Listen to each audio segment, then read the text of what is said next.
Well, I was born in Broome on the 4th of the 4th, 1935, and I came to Derby in 48 after we came back from Perth.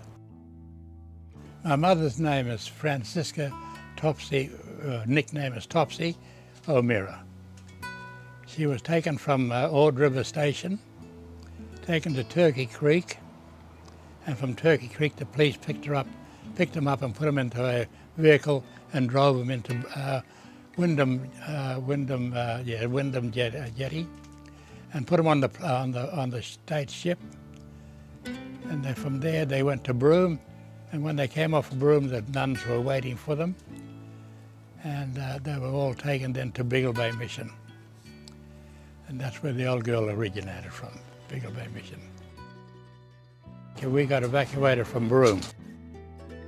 He came back in 1944, and when he came back, Mum and Dad had parted company. They were still good friends, but they parted company. And then he had a big operation in Derby, and he was on his own. So Mum said, well, one of your children has to go to live with your father, because he's not well and he probably needs help. So because I was the smallest one, I didn't know what was going on. They all pointed to me. So next thing they do, they sent me on a truck, and I came to Derby in 49. And I've been here ever since.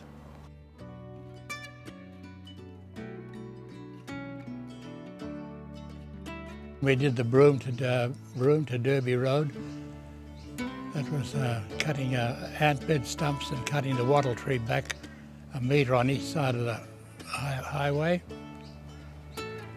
Well, the Broome to Derby Road was just a two-wheel track, and our job was to ant bed stumps and cutting the wattle tree back about a metre on each side of the track. And it was marvellous. Within 2 weeks that we was on that road, and by the time we got to Broome, we only seen 2 vehicles on the Derby to Broome road.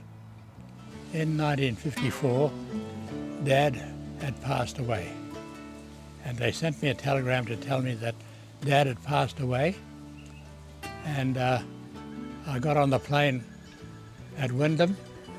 I met my future wife at the Derby airport, and she was there with her sisters. In 1968, we moved into this house. I've been with Public Works for 35 years. I've always banked with the ANZ, and then when my insurance came up, it was the insurance policy that I had to take out a new policy. I didn't have much of an idea what was going on, because they stated that I had to pay that insurance. Well, I didn't want to argue with it because the house was very important to me, so I paid it. And I had nobody else to help me, to sort it out for me, to try and put me on the right track.